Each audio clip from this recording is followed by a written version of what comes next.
Empezamos entonces, abrimos oficialmente esta segunda jornada de Estado y Políticas Públicas, organizados entre Flaxo y el Centro Cultural de la Cooperación.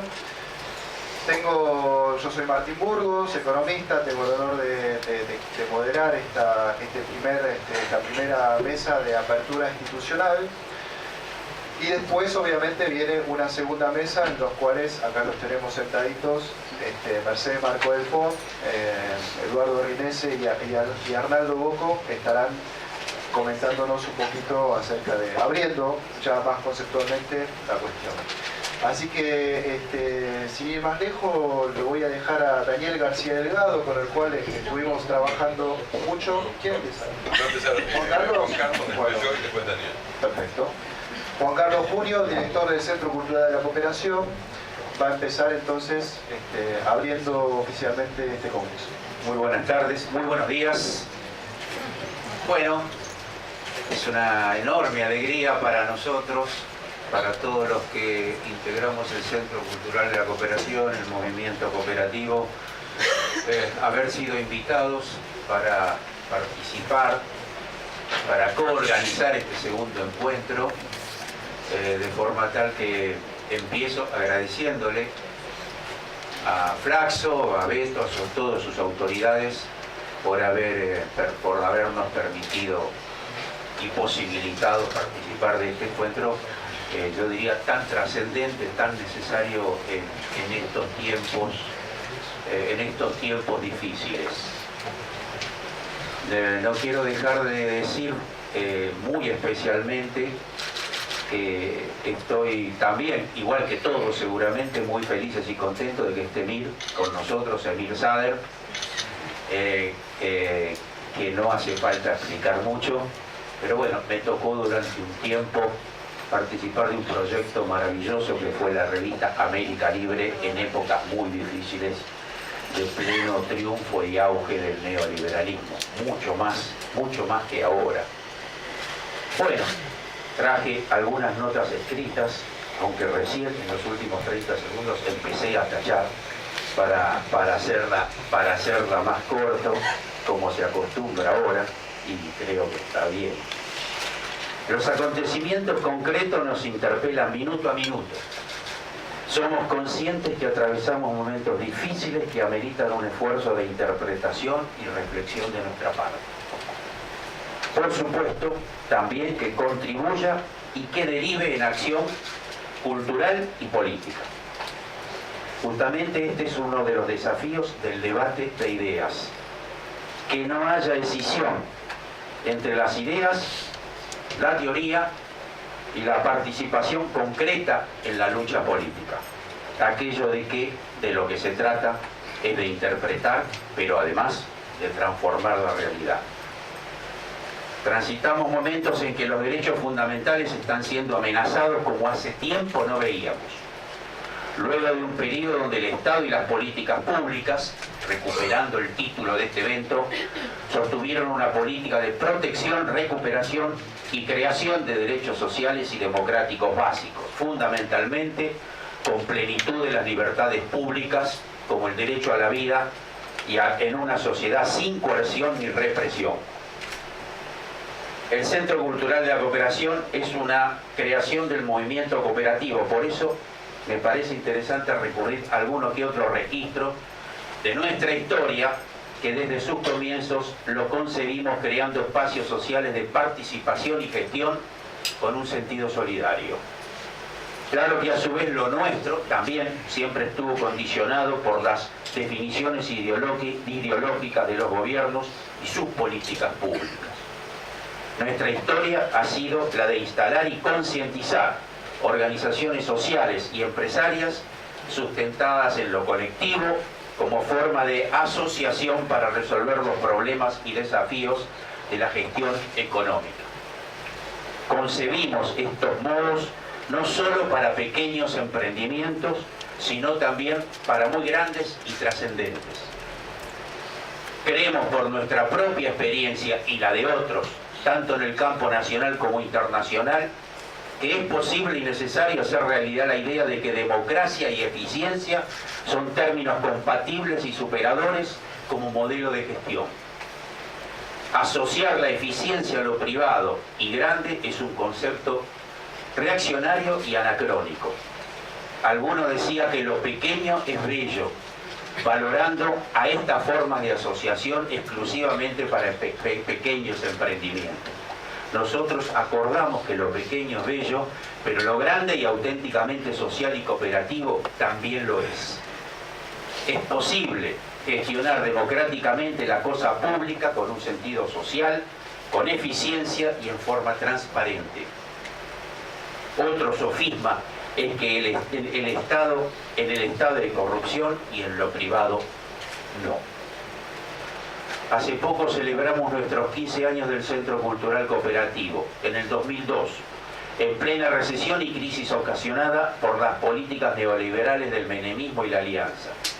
Gobiernos elegidos en elecciones democráticas que actuaron a favor de minorías locales e internacionales y contra el pueblo y la nación.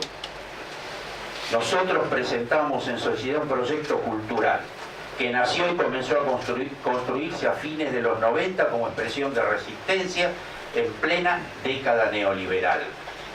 Se asumió la centralidad de la batalla cultural como plataforma de su acción y para ello desplegó el acervo ético, político y organizacional acumulado en décadas de existencia por el cooperativismo nucleado del Instituto Movilizador. La batalla cultural, la creación de subjetividad, son elementos claves en la disputa por cambiar la sociedad en un sentido superador de la sociedad capitalista, particularmente en su fase actual, atrapada en una crisis orgánico-civilizatoria que destruye el tejido social y el propio hábitat planetario y sostiene su carácter imperialista frente a los conflictos internacionales. Claro que la derecha también actúa sobre la cultura. El propio presidente argentino lo ha dicho con todas las letras. Estamos en una batalla cultural. Se ve que leyó a Gramsci. De allí que no habría que confundir ciertos modos culturales primitivos con falta de conciencia de que libran ellos también una disputa de valores. La lucha cultural no es una cuestión de época o de esta época, sino de siempre. No hay hegemonía del poder en todos los tiempos sin dominio de la cultura, las ideas y todo lo simbólico. Así es que estos tiempos difíciles tienen su originalidad, que es un hecho fáctico de época, que es el despliegue como nunca en la historia de los medios de comunicación y esencialmente en la conciencia de que deben modelar y macerar a la opinión pública. Tenemos que reconocer que han sido eficientes, han llegado al gobierno mediante elecciones democráticas, aunque también hay que registrar que tienen la marca de siempre de los gobiernos oligárquicos o deseos de millonarios como el actual. De sostenerse en este camino, lo cual es inevitable, ya que está en su naturaleza económica y cultural, también las consecuencias finales no serán novedosas. La batalla por la subjetividad en estos días se da también en el intento del gobierno y los medios monopólicos de instalar la idea de que el proyecto actual cuenta con el apoyo generalizado e irrestricto de la población. Es una idea fuerte, de allí que viene de atropellada, pero no es cierta. Hay una exacerbación de la lectura del resultado de las elecciones de octubre que llevan adelante los medios, que en realidad es engañosa. De hecho, la nueva alianza Cambiemos obtuvo el 40% de los votos en una elección importante y ganaron en los principales distritos. Es decir, pero hay que registrar también que hubo un 60% que votó otras opciones y buena parte de ellas que rechaza sus políticas, aunque es cierto que hay una parte de una oposición que es engañosa. Pero lo que quiero destacar principalmente es que se busca instalar la creencia de que esto ha venido para quedarse por un largo tiempo, que serán varios los mandatos, por lo tanto ya no tiene sentido oponerse y tampoco consecuentemente vale la pena luchar. Claro que no lo pueden lograr, claro que sí lo pueden lograr, pero no es necesariamente cierto, no es una ley universal ni de la naturaleza, y nuestra propia historia lo refuta. Tampoco es la primera vez que el éxito electoral parece imbatible y a poco de andar se desvanece. El establishment también lo sabe y por eso apura todas las medidas pensando en la perpetuidad, el famoso ahora o nunca. Y es cierto que tiene la iniciativa política, pero aquí se abre un debate imprescindible, que es el del carácter de la unión, de la articulación necesaria para enfrentar este proyecto antipopular y antinacional.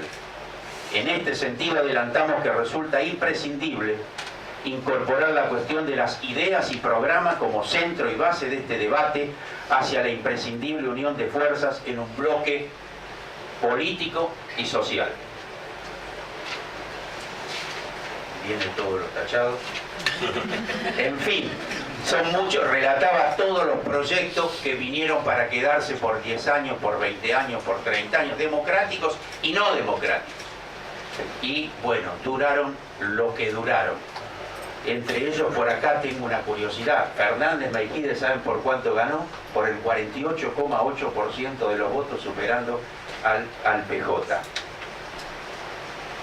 En realidad, los procesos políticos basados en paradigmas neo-thatcherianos, conservadores, liberales, presentados como necesarios e irreversibles, terminaron presos de su propio desgaste, producto de las condiciones económicas y sociales imperantes que ellos generan, ya que su tendencia inevitable a la apropiación vertiginosa de riqueza va generando una fuerte contradicción con un desarrollo productivo que se compadezca con las necesidades sociales, políticas y culturales de la sociedad. Claro que este señalamiento no implica concluir que habrá una suerte de determinismo o automaticidad de los acontecimientos. Ya sabemos que existen otros elementos esenciales que hacen al poder y la hegemonía, básicamente los culturales y la capacidad del campo popular de unir fuerzas. Debemos reconocer que el kirchnerismo, en esta breve historia que no relaté, que finalizó sin crisis y con indicadores económicos y sociales más que aceptables, independientemente de sus limitaciones y errores y de los cambios importantes que quedaron pendientes de realización. Todo eso debe ser capitalizado para la formulación de las próximas estrategias políticas y los programas e ideas que hay que elaborar para proponer a la sociedad. La propuesta del cooperativismo tiene mucho que ver con el Estado y las políticas públicas. ¿Qué tipo de políticas públicas? Muchas de ellas las hemos venido planteando desde el nacimiento de nuestro instituto movilizador hace casi 60 años. Voy a relatar la primera y una que tiene que ver con este Congreso. Decíamos en el 2002, la solidaridad es la vía para enfrentar la actitud refractaria del mundo individualista y egoísta que nos quieren imponer. Apostamos a fomentar la discusión y la participación en los asuntos de la nación. Tenemos el desafío de trabajar para construir un modelo de desarrollo que se diferenciará diametralmente el pensamiento liberal y su concepción filosófica. Se debe partir de colocar a la satisfacción de las necesidades humanas, al cumplimiento de los derechos humanos, a la solidaridad y la justicia social. Los debates recientes sobre los determinantes del desarrollo en los países dependientes se han centrado en dos problemáticas centrales. Una de ellas es el nivel de intervención del Estado versus la libertad de mercado y otra el crecimiento versus distribución del ingreso. Una de las propuestas del Instituto nuestro es la creación de un amplio sector de economía social, cuyo accionar no sean los objetivos de lucro, sino la satisfacción de las necesidades sociales como alimentación, salud, etc. Acerca de la propiedad pública, dice nuestra propuesta, la gestión de las empresas de propiedad pública deberá ser tripartita, formada por representantes del Estado, de los trabajadores, de la empresa y de organizaciones sociales representativas de los sectores involucrados en la actividad de la propia empresa. Por ejemplo, organizaciones representativas de usuarios, de consumidores, productores y proveedores. Esta forma de gestión garantizará que la propiedad pública sea colocada al servicio de las necesidades populares, evitando la corrupción, la burocracia, el clientelismo y su cooptación por los sectores del poder económico. No solo fracasó en términos del interés social la propuesta de lo privado como motor de la sociedad y la vida, sino también que es necesario revisar la aplicación de lo que fuera la propuesta socialista esencialmente estatal. Resulta imprescindible instituir mecanismos democráticos y eficientes de participación y control social de los distintos actores sociales que actúan a lo largo de todo el proceso productivo. Voy a terminar porque me queda 1 minuto y medio con un informe del Banco Mundial para Brasil, interesante. Dice: el ajuste demandará de un mandato presidencial y exigirá un diálogo extenso, incluido gobiernos subnacionales, movimientos sociales, sindicatos, asociaciones empresarias. Cuanto antes se inicie el proceso, más cerca estará la posibilidad de transformar la realidad, retomar el camino de prosperidad compartida por todos. Hace la reivindicación directa del ajuste. La retórica no deja lugar a dudas. Se habla de proteger a los pobres, de hacerlo mediante un diálogo y amplio consenso. Se habla de compartir la prosperidad. En Argentina se dice que todos tienen que ceder, que es lo mismo. Se habla de que es esto o la crisis. Podemos decir entonces que el discurso del gobierno argentino no es original. Viene de los organismos con la idea de que sea aplicado en toda la región. Es un plan de la derecha, que como siempre no es democrática. Se impuso legítimamente en las elecciones democráticas, pero no es democrática porque no puede serlo. Sería pensar que el interés general coincide con el interés de la clase que domina. La derecha, desde su fundación en la Convención de la Revolución Francesa, deja de ser universalista en un sentido del reparto de la riqueza. Inmediatamente de concluir la campaña electoral, para el acceso al gobierno, reniega de sí mismo. Y aquí nos sobran ejemplos. Milagros Salas, presa política, racismo, antifeminismo y efecto ejemplificador. Decretos inmediatos de los jueces para nombramiento de las Cortes sin el Parlamento, anulación de la ley de medios, asesinato de jóvenes mapuches, etc. y represión como rasgo del gobierno.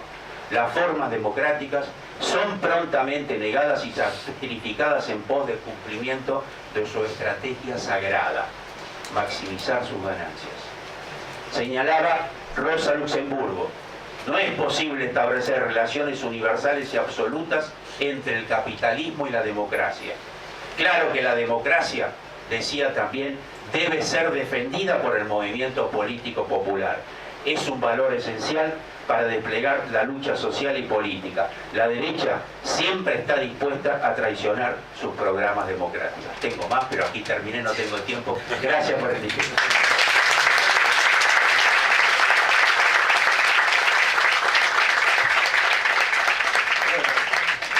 Muchísimas gracias, Juan Carlos. Dos cositas organizativas. En primer lugar, Emir Sader, que estaba anunciado para hoy, va a ser el cierre mañana del Centro Cultural de la Cooperación, debido a algunos problemas que tuvo Lula, que él mismo explicará mañana, de primera mano, digamos. Y no se olviden, hoy toda la jornada es en Flaxo, mañana toda la jornada es en el Centro Cultural de la Cooperación, ahí en Avenida Corrientes 1543, muchos no tienen que caminar. Algunas estadísticas: tenemos más de 1000 inscriptos para este congreso, lo cual es un número muy grande, en el cual a partir de las 12 van a ver que ya se van a empezar a distribuir en mesas paralelas, y en estos 2 días tenemos más de 30 mesas tratando temas de educación, de salud, de economía, temas de políticas de gestión públicas, de todo. Así que la verdad que bueno, ya se ve que hay mucha gente que estuvo interesado en la propuesta. Sin más, le dejo entonces la palabra al Luis Alberto Quevedo, director de Flaxo Sede Argentina. Muchas gracias. Bueno, buenos días a todas y todos. Estás autorizado. bienvenidos ante todo. Muchas gracias por estar aquí a todos ustedes. Quiero empezar por contarles que para Flaxo la realización de este segundo congreso significó también un trabajo en conjunto con el Centro Cultural de Cooperación y con Juan Carlos Junio y todo su equipo, así que empiezo también por agradecerle mucho a Juan Carlos y por agradecerle mucho a todos los colegas del Centro Cultural de la Cooperación, porque para nosotros, para Flaxo, la realización de este evento ha significado siempre una política de acercamiento a instituciones, a universidades que tienen hoy en Argentina esta difícil tarea de desarrollar el pensamiento crítico, y trabajar con el Centro Cultural de Cooperación fue realmente muy alentador para nosotros en esta etapa, así que muchas gracias, empiezo por ahí. Quiero agradecer también a todos los expositores y coordinadores de todas las mesas, porque realmente se han comprometido con un trabajo durante estos 2 días, como decía Martín recién, un trabajo que nos va a llevar muchas horas de reflexión y de debate en mesas paralelas que involucran a muchos investigadores de nuestras instituciones, pero también de otras instituciones académicas del país. Así que para nosotros la realización de este congreso es también significa también fortalecer los lazos con estas instituciones. Después quiero agradecer también a los equipos técnicos del Centro Cultural de la Cooperación y de Flaxo, que posibilitan, por ejemplo, que en este momento estemos transmitiendo en streaming, y agradezco muy especialmente a todo el equipo de Flaxo Virtual que trabaja siempre con nosotros, porque además de lo que está ocurriendo en esta abigarrada sala, digamos, donde le pedimos disculpas a los que están parados de no tener ya más espacio, pero agradecerles que estén acá, estamos transmitiendo para mucha gente que nos sigue en internet y que forman parte para nosotros también de este evento. Y un agradecimiento también muy especial a María Cristina y a todo el equipo de mi colega y amigo Daniel García Delgado, porque han trabajado mucho en este tiempo para la realización de este evento. Quiero recordar solamente 2 cosas en este año que está terminando que tienen que ver con nuestra institución. Flaxo, como sistema, este año está cumpliendo 60 años de vida en la región. Flaxo fue creado en 1957 por una iniciativa que tuvo la UNESCO y que tuvo para eso la voluntad de varios países de América Latina que firmaron un acuerdo, y a partir de allí se desarrolló este sistema, esta red que en este momento en América Latina funciona con 14 unidades académicas en 14 países, y que para nosotros es una enorme satisfacción que 60 años después podamos no solamente existir en la región, sino además haber crecido mucho en estos años.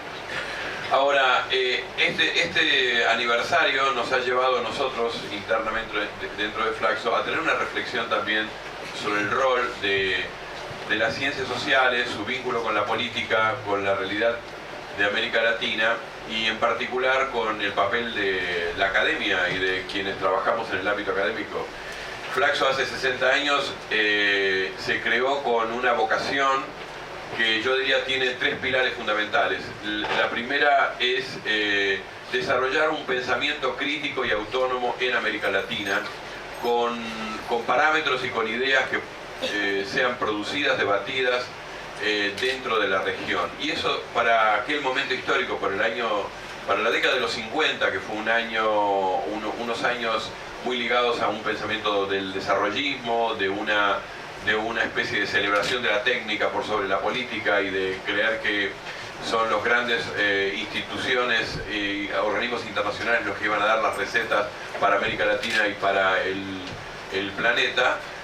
Flaxo apareció dando un debate y proponiendo una agenda propia en ese momento, y dando este debate con un segundo pilar, que es desde una perspectiva latinoamericana. Eso a nosotros nos da una marca de identidad. Nosotros pensamos a la región desde la región, nosotros pensamos a América Latina desde América Latina, y además estamos convencidos de que hay que reformular aquellas preguntas del origen que en los años 50, por ejemplo, tuvieron que ver con el desarrollo dentro mismo de la Flaxo de lo que fue la teoría de la dependencia en esos años, ¿no? Es decir, poner el debate allí donde nosotros como intelectuales, como académicos de América Latina creíamos que había que poner el debate en una década más bien de celebración del desarrollo por etapas que iba a tener la región y que lo único que había que esperar en este caso era una especie de teoría del derrame de que en algún momento nos iba a tocar a todos. Bueno, 60 años después estamos discutiendo una agenda similar y entonces me parece que aquella herencia tiene que ser retomada hoy y para nosotros desde Flaxo es un compromiso retomar esa agenda de los años 50. Y el tercer pilar que me parece importante, con el cual se construyó la Flaxo en ese momento, era su vocación de pensar la cuestión del Estado y además de pensar la cuestión de lo público, ¿no? Y creo que la Flaxo Argentina, que tiene algo menos de 60 años, nosotros tenemos 43 años de vida, siempre ha tenido también esta vocación, ¿no? De pensar la cuestión del Estado y pensar lo público, las políticas públicas y el vínculo entre movimientos sociales, la política, la economía y las políticas públicas, es decir, la acción estatal. Creo que estas agendas que hace 60 años inspiraron a que esta institución naciera y luego se desarrollara, hoy están muy vigentes en América Latina y por eso este Congreso retoma muchas de esas cosas y a mí me alegra mucho de que estemos poniendo el acento en eso que fue parte de nuestro desarrollo y nuestra identidad. Recién Juan Carlos hacía referencia a algo que yo creo que forma parte de la agenda de este momento, que es esta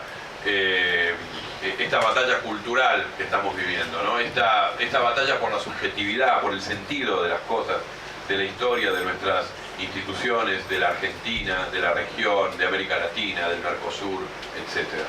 Esta batalla por la subjetividad, creo que de la vereda de enfrente tienen muy claro que allí es donde se ganan también las otras batallas, ¿no? Las transformaciones que se están haciendo en materia económica o en materia jurídica o en materia social. Entonces, nuestra tarea es también dar esa batalla, pero para eso, a mi modo de ver, hay un compromiso de las instituciones académicas que es producir conocimiento, investigar y producirlo desde un pensamiento crítico. Entonces, algo que me inspira mucho a que podamos trabajar bien estos 2 días es no abandonar ese lugar que nos hemos ganado durante tantos años, que es ser instituciones que sostienen perspectiva latinoamericana, que sostienen que tenemos que tener nuestras agendas, que sostienen el pensamiento crítico y que sostienen que el tema del Estado y las políticas públicas es un tema que tenemos que mantener como debate y no cerrarlo en esta especie de llamado a no retornar al pasado, como recién decía Juan Carlos, también ser amenazados por eso y pensar que lo que está retornando hoy al pasado es un pasado que ya conocemos y que hay experiencia en Argentina y en América Latina, que es el neoliberalismo. Entonces, me parece que dar esa batalla es para nosotros una enorme responsabilidad y creo que este Congreso tiene ese objetivo, ¿no? Retomar esas agendas y dar esos debates. Y finalmente, y con esto termino, quiero agradecerle al amigo y colega a Daniel García Delgado, que siempre ha trabajado en este sentido dentro de la institución y fuera de la institución. Daniel siempre tuvo esta vocación por asociarnos, aliarnos con universidades nacionales, con otros centros de investigación y llegar a poner en el escenario debates que tienen que ver con las urgencias políticas, pero también debates que tienen que ver con los procesos largos de América Latina. Yo diría, no solamente tenemos que discutir la coyuntura, sino que también tenemos que discutir los periodos largos que vive nuestro continente y en particular la Argentina. Así que agradecerle mucho a Daniel. No formalmente dar por abierto también este segundo congreso y agradecerles a todos ustedes que nos estén acompañando esta mañana aquí en la Flaxo. Muchas gracias.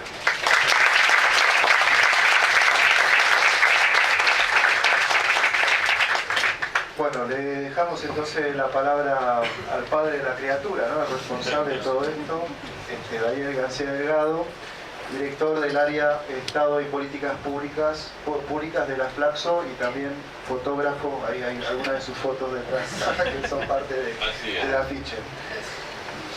Todo suyo, Daniel. Bueno, muchas gracias, Martín. Muchas gracias a agradecimiento a todos y todas. Realmente esta convocatoria, tratando de siendo sintético del porqué de este congreso, lo vemos como una situación de un verdadero desafío para las ciencias sociales y todos aquellos investigadores preocupados por el tema de Estado de políticas públicas y su relación con la sociedad. Es la modificación del Congreso Nacional 1 al Nacional 2, porque el cambio en este año se ha mostrado claramente ya el rumbo neoliberal y hacia el gobierno, hacia reformas estructurales que pueden medir el Banco Mundial.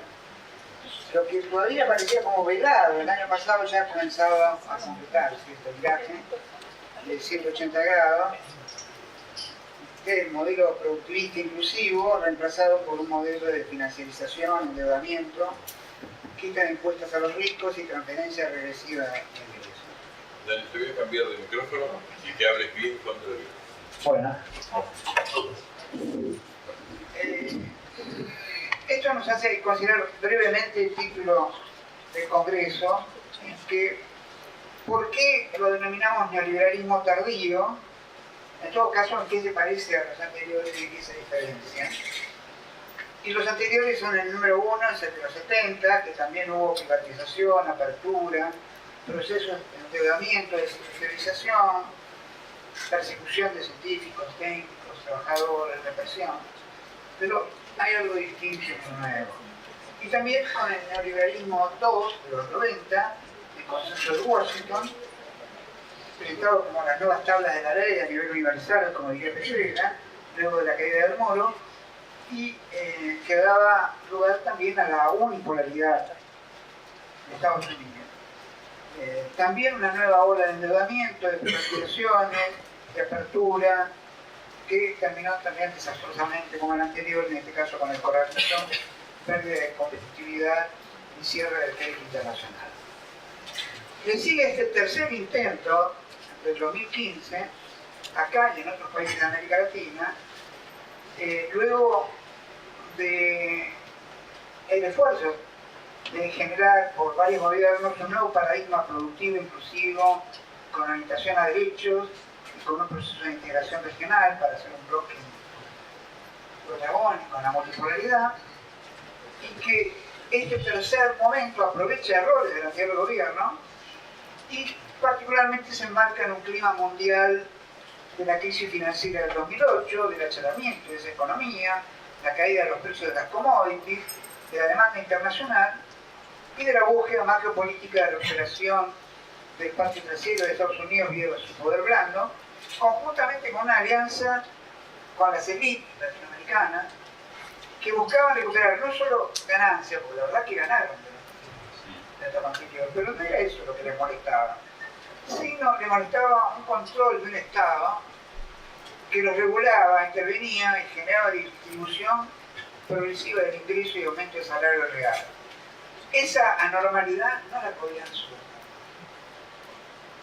Y entonces, ¿cuáles son las 6 o 7 características que nos parecen distintivas de lo nuevo? Bueno, un estado de los cero, en el sentido de que son los propios dueños de las empresas los que dirigen al Estado, ¿no?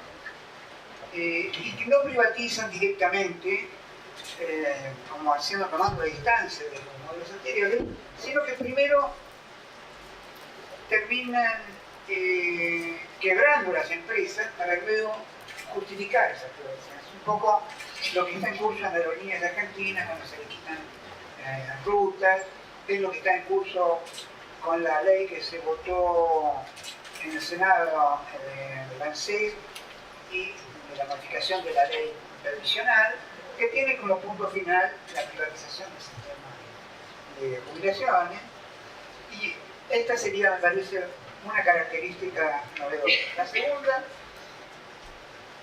es que hay una regresión y traspaso del ingreso de los más vulnerables, de los trabajadores, y los sectores medios asalariados a los ricos y especuladores. Hay un disciplinamiento de la clase trabajadora, pero también hay una suerte de destrucción de la clase media, que había sido una de las bases de su apoyo electoral y que en otros periodos habían sido más fortalecidos en periodos anteriores. Novedoso esta destrucción de esos sectores medios que son tal vez también su base de apoyo electoral. Es tardío en el sentido de que el contexto internacional en que se mueve es distinto al de los 90 de los que predican. El de los 90 era la apertura, de aumento de los intercambios internacionales, de inversiones. El actual es de nacionalismo, encierro, protección, y en donde los intentos de apertura a ese mundo, con los acuerdos ahora con la Unión Europea Plus, la OMC, etcétera, no van a traer ni tienen el mismo significado que podrían haber traído en contexto internacional de los 90, sino casi todo lo contrario, en el sentido de que vamos a ir a una primarización rampante, no una diversificación productiva, y vamos a un país que le sobra mucha gente, 10 millones. La quinta es que tienen una visión más comunicacional de la gestión, una gestión subjetiva del Estado y de las políticas públicas provenientes de elaboraciones de la pospolítica, la posverdad y la psicopolítica. Porque la psicopolítica es la forma de cómo se quiebra al adversario. La renuncia de Gil Carbo es una forma exacta de cómo, durante un periodo prolongado de asedio mediático, judicial, a sus familiares, etc., las personas terminan de desistir en la vida. Y esa visión comunicacional tiene al mismo tiempo un bloque histórico novedoso en el sentido de la unificación del poder político, el control del poder judicial, mediático y de los organismos y de las multinacionales más importantes. Se va a casi una suma de poder público y esto es un dato fuerte y novedoso. La otra característica es que se hace un proceso de judicialización de la política sistemático, el modo tribunal prevalece sobre el modo político, finalmente convirtiendo al adversario político en un delincuente, descolocándolo ya sea mediática o judicialmente, y erosionando al Estado de Derecho en términos ya preocupantes.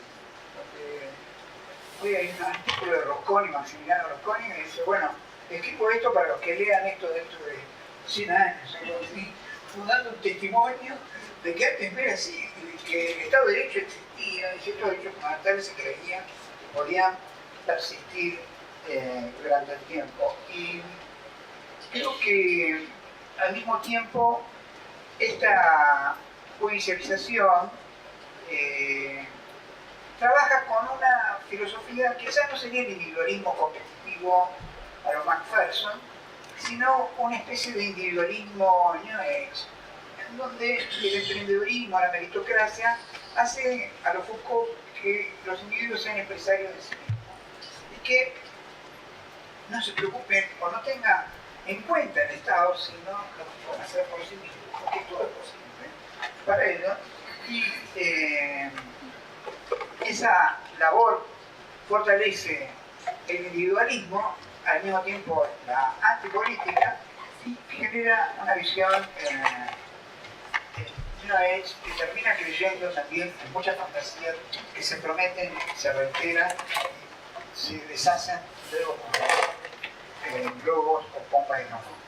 Séptimo, me parece una capacidad política para fragmentar demos, como decía Wendy Brown, de Amduni de demos, y desestructurar el lazo representativo. Hoy por hoy, ayer no más. Es parte del sindicalismo, su cúpula principal, apoyando gobernadores y parte del bloque justicialista, han votado la ley reforma previsional, que hasta algunos constitucionalistas dicen que tiene elementos anticonstitucionales, en todo caso asegura a los futuros jubilados y a los futuros jubilados condiciones mucho más paupérrimas y sin ninguna esperanza ni justicia para con ellos. Y por último, me parece que están avanzando lenta pero sistemáticamente en el ajuste junto con la represión. Hay una suerte de protocolo, una suerte de doctrina de seguridad que el Ministerio de Seguridad ha estado constituyendo, que ante la duda, la verdad es la de la fuerza de seguridad, más allá, que llama, convoca a la policía a no acatar la intervención de los jueces por la policía si esta no la considera legal. Entonces descansa la autoridad de lo legal en la policía misma. Esto ya es grave. No sé, para cualquier sistema liberal de Estado de Derecho, de república liberal, democrática, tal como la hemos concebido desde Godón, en todo caso, en todos los libros que los políticos han leído sobre el tema de la democracia representativa. En ese sentido, creo que esta constitución de esta batalla cultural a la que hicieron mención, la batalla cultural a la que han hecho mención juntos, me parece que significa finalmente el pasaje de la soberanía popular, la soberanía del pueblo, a la soberanía de las corporaciones. El poder fáctico toma el poder institucional del Estado. ¿No? Bueno, Va a ser bueno. los desafíos y alternativas, bueno, me parece que desafío de todo congreso, acumulación de conocimiento científico, formación de contactos, de redes.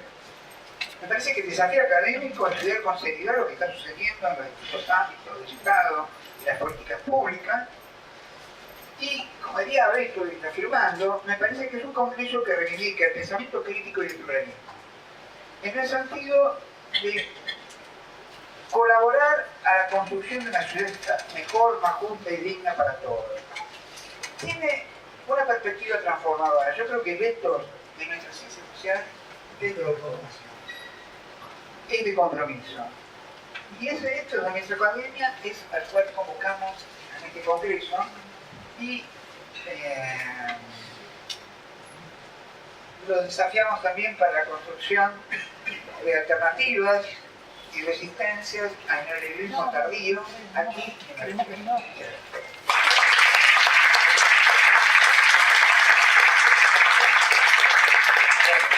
Muchísimas gracias. Ahora seguimos con el panel, siendo las 11, tratamos de, disculpen, es difícil siempre a las autoridades decirle no, mira, quedan 2 minutos, pero bueno, ese trabajo me tocó. Muchísimas gracias, espero que pasen dos lindas jornadas y efectivamente tengamos esa acumulación de conocimiento que dijo Daniel. Muchísimas gracias.